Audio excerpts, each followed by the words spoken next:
Épiciers de France, c'est l'une des organisations représentatives des épiciers, à savoir qu'elle a donc voix au chapitre pour tout ce qui est ce qu'on appelle négociation paritaire, et elle représente principalement les épiciers indépendants. On apporte un certain nombre de services à nos adhérents.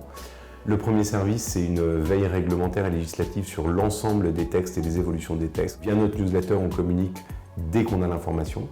La deuxième chose, c'est qu'il y a une assistance juridique pour toutes les questions que pourrait se poser l'épicier. On essaie de travailler aussi sur un retour sur investissement sur l'adhésion au travers de partenariats qu'on a noués. Un premier partenariat sur les emballages avec un gros acteur de l'emballage qui s'appelle Senpak. En adhérant, on bénéficie d'un tarif de 30 à 50% moins cher.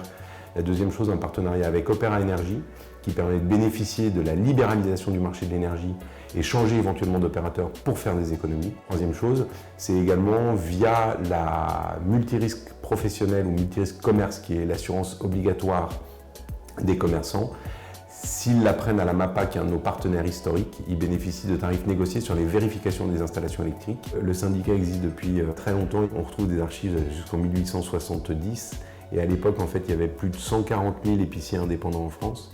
Aujourd'hui, la distribution s'est structurée de manière un peu différente, notamment au cours des 50 dernières années. Et aujourd'hui, il reste entre 30 et 40 000 épiciers indépendants. Le métier s'est quand même densifié en termes de puissance d'achat de la grande distribution. Rejoignez-nous pour qu'on soit plus nombreux et qu'on puisse faire des choses, être à votre service, être à vos côtés. On a besoin de bonne volonté.